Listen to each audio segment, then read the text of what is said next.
पहला व्याकरण कामता प्रसाद गुरु ने इसी शहर में लिखा और उसको आगे बढ़ाया। हिंदी का पहला शब्दकोश हिंदी शब्द सागर ही बनारस के अंदर बना और उसको फिर अनेक विद्वज्जन समृद्ध करते गए। हिंदी भाषा और साहित्य का पहला संगठित इतिहास पंडित रामचंद्र शुक्ल ने इसी काशी के अंदर लिखा। हिंदी भाषा की पहली कहानियों में एक कहानी, कोई ऐसा रिकॉर्ड नहीं होता है मगर किंवदंती है, राजा भोज का सपना, और शिव प्रसाद सितारे हिंद ने यहीं पर लिखी। पहली हिंदी पत्रिका हरिश्चंद्र मैगजीन और हरिश्चंद्र चंद्रिका भी यहीं पर शुरू हुई। कविताओं की पहली पत्रिका कवि वचन सुधा, महिलाओं की पहली पत्रिका बाल बोधिनी भी यहीं शुरू हुई। और भारत के अंदर हिंदी थिएटर की पहली शुरुआत भी यही काशी के अंदर हुई, जहां से नाट्य कला आगे बढ़ी। मित्रों, भाषा तो बन गई, साहित्य रचा जाने लगा, मगर हिंदी की पढ़ाई कैसी हो, इसका पाठ्यक्रम कैसे हो, इस बात की चिंता भी पंडित मदन मोहन मालवीय हमारे हिंदू विद्यालय के अंदर, लाला भगवान दीन और बाबू श्याम सुंदर दास के नेतृत्व में हिंदी का पहला पाठ्यक्रम बनाने का काम मालवीय जी के तत्वाधान में हुआ और उसको तुरंत ही देश भर के सभी विश्वविद्यालयों ने उसको स्वीकार किया और आगे बढ़ा। और तुलसीदास को कैसे भूल सकते हैं, योगी जी ने इसका बहुत अच्छे तरीके से उल्लेख किया है।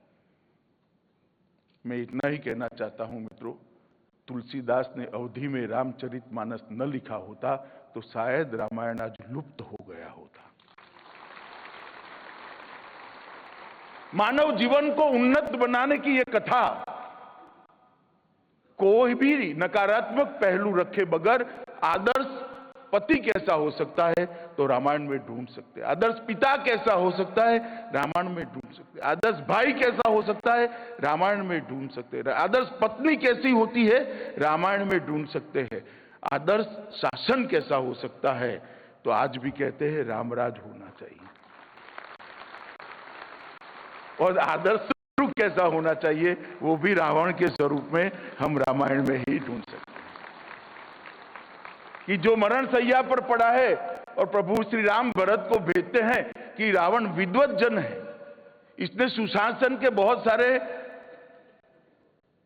पाठ अमल में लाए हैं, जमीन पर उतारा है, सोने की लंका बनाइए, उससे तनिक जाकर ये विद्या लुप्त न हो जाए, जाकर सीख लो कि सुशासन कैसे हो। और कोई झिझक के बगैर भरत को उन्होंने सुशासन के पाठ सिखाए थे।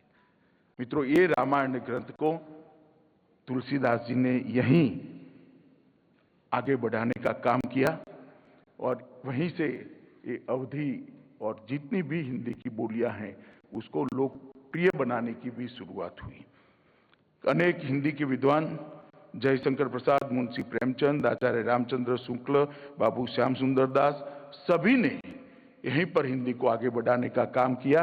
और इसलिए मैं मानता हूं कि हिंदी को मजबूत करने का और घर घर पहुंचाने का और अपनी स्वभाषाओं को मजबूत करने का और राजभाषा के साथ जोड़ने का जो नया अभियान शुरू होने जा रहा है आजादी के अमृत महोत्सव के अंदर, उसके लिए काशी से उचित स्थान कोई हो ही नहीं सकता। और ये बहुत अच्छा हुआ है कि आज देश भर के हिंदी के विद्वान यहां पर उपस्थित हैं। मित्रों, हिंदी भाषा के लिए ढेर सारी चीजें कंट्रोवर्सी खड़ी होने का प्रयास किया गया, मगर वो समय अब समाप्त हो गया है।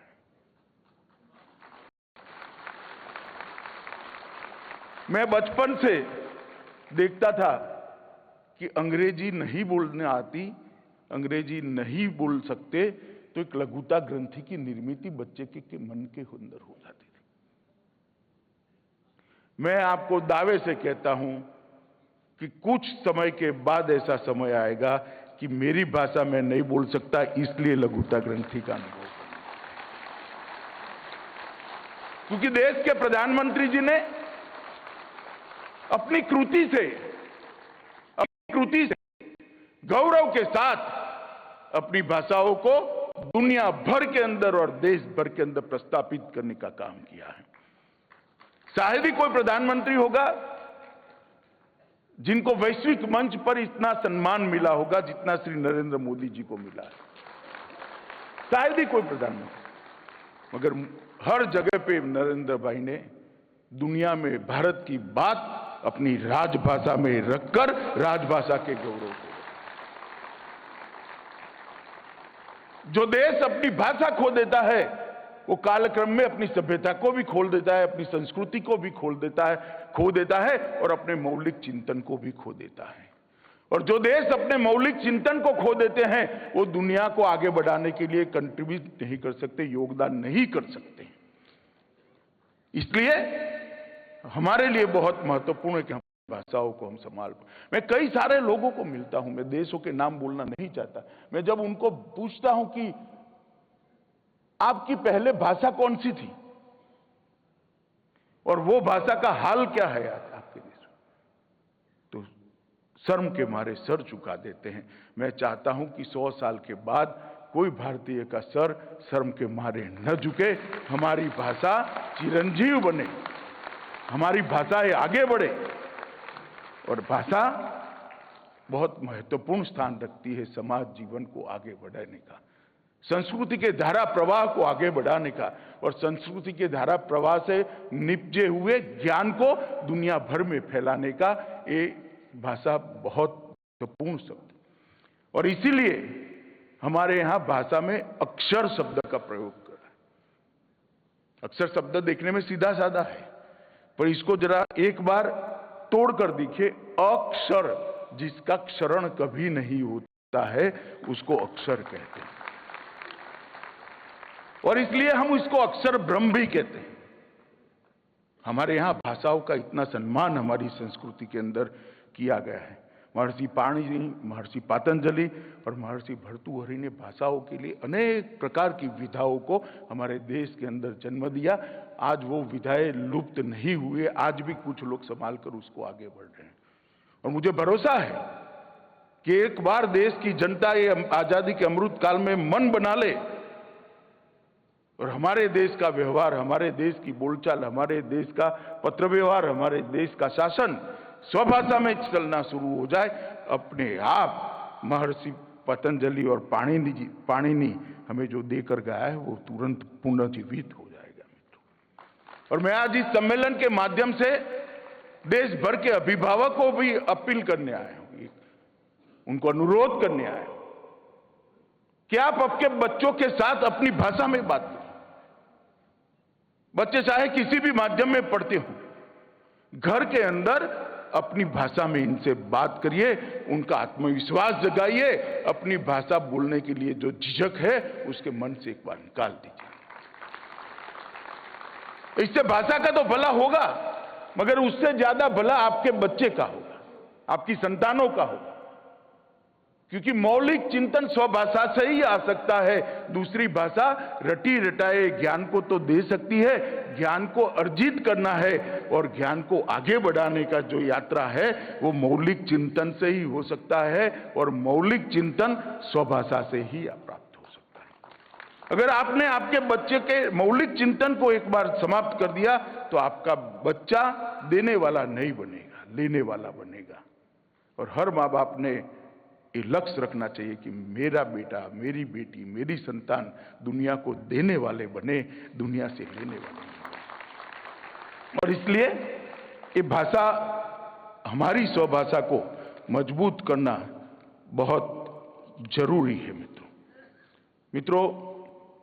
दुनिया में लगभग 6000 भाषाएं बोली जाती हैं, मगर मैं मानता हूं कि भाषाओं के बारे में हमारे देश को ईश्वर की कृपा है, मां सरस्वती की कृपा है। सबसे ज्यादा बोली जाने वाली और लिपिबद्ध भाषाएं अगर किसी एक देश में है तो वो भारत के अंदर है। और हजारों साल का हमारा इतिहास, हजारों साल की हमारे संस्कृति का धारा प्रवाह इसके अंदर समाहित, उसको आगे बढ़ाना है। भाषा जितनी सशक्त होगी, समृद्ध होगी, उतनी ही संस्कृति सभ्यता विस्तृत होगी और सशक्त होगी, और उतनी ही चिरंजीव होगी। अगर हम हमारी संस्कृति को संभाल कर रखना चाहते हैं, इसको आगे ले जाना चाहते हैं, तो हमारी भाषाओं को हमें मजबूत करना पड़ेगा। अपनी भाषा से जुड़ाव, अपनी भाषा से लगाव और अपनी भाषा के उपयोग से मैं युवाओं को आह्वान करना चाहता हूं, कभी भी शर्म मत रखिए, ये गौरव का विषय है।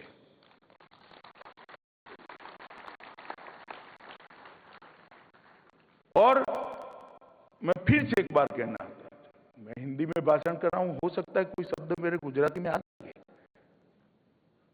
मगर हिंदी में मैं बात करता हूं, गुजराती में शब्द आ जाएंगे, मगर देश भर से अलग अलग प्रदेशों से आए सारे लोग उसको समझ जाएंगे, उसका मुझे पूरा भरोसा है, क्योंकि हमारी हर भाषा एक दूसरे के साथ जुड़ी हुई है। मित्रों, आज मैं फिर से कहना चाहता हूं कि हमारा पूरा बल होना चाहिए कि ये जो लघुता ग्रंथि अंग्रेजी शासनकाल के अंदर हुई है, वो बदलनी पड़ेगी, उसको युवाओं के मन से निकालना पड़ेगा, और घबराहट की जगह गौरव की अनुभूति हो, इस प्रकार के वातावरण की निर्मित होनी। किसी भी मंच पर आप अपनी भाषा के अंदर आपके मौलिक विचारों को रखिए। एक जमाना था जब घबराहट होती थी, मैं बताता हूं, एक जमाना अब शुरू हो चुका है जब गौरव की अनुभूति होगी।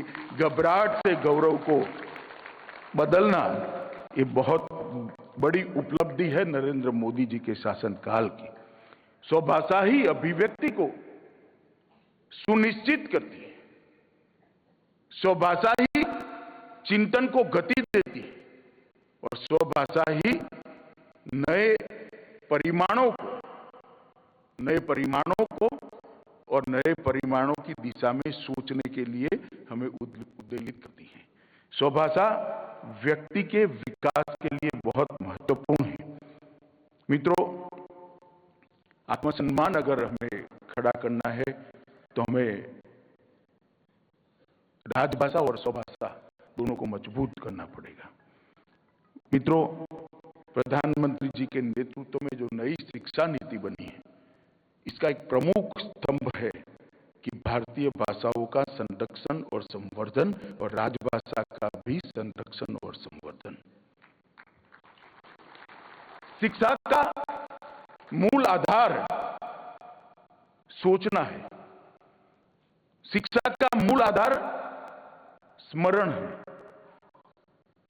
लिखाई पढ़ाई होती रहती है, इसीलिए एक जमाने में हमारे यहाँ श्रुति और स्मृति को महत्व देते थे, मगर सोचना और स्मरण करना, दोनों चीजें स्वभाषा में जितने अच्छे तरीके से होती है, इतना कहीं पर भी नहीं होता है। और मैं आप सबको आग्रह करना चाहता हूं कि मोदी जी के नेतृत्व में जो नई शिक्षा नीति बनी है, इसका आप अध्ययन करिए। इसमें स्वभाषा पर, राजभाषा पर बल दिया गया है, और मोदी जी के नेतृत्व में अनेक प्रकार के अभ्यासक्रम, इंजीनियरिंग का हो या मेडिकल का हो, इस सब के अनुवाद अलग अलग भाषाओं में, अभी तक तो 8 भाषाओं में तो शुरू हो चुके, राजभाषा में भी शुरू हो चुका। इसकी पढ़ाई लिखाई जब जिस दिन इस भाषाओं में शुरू होगी, मैं बताता हूं, अनुसंधान में हमारा देश सबसे ऊपर होगा, क्योंकि अनुसंधान अपनी भाषा में ही सबसे अच्छा हो सकता है। हमारा देश पिछड़ गया है, इसका मूल कारण यह है कि पढ़ाई लिखाई, अनुसंधान के विषय हमारी भाषाओं में नहीं। और मोदी जी ने ये जो परिवर्तन किया है, वो परिवर्तन आने वाले दिनों में भारत के भविष्य को बदलने वाला परिवर्तन होने वाला है, इसका मुझे अभी बहुत विश्वास है। मैं आज इस सभागार, तुलसी सभागार के अंदर जो लोग बैठे हैं, सभी को अनुरोध अनुरोध करता हूं कि नया शिक्षा नीति का जो एक मुख्य बिंदु है अपनी भाषाओं को मजबूत करने का, उसको आप देश भर में इसके स्वागत का एक माहौल बनाइए, इसके स्वागत के लिए एक अनुकूल वातावरण की निर्मित कराइए। जब तक देश की प्रशासन और नौकरशाही की भाषा देश की नहीं हो सकती, लोकतंत्र सफल ही नहीं हो सकता। अड़ी सोमवार से शुक्रवार शाम 6 बजे सिर्फ TV9 भारतवर्ष पर।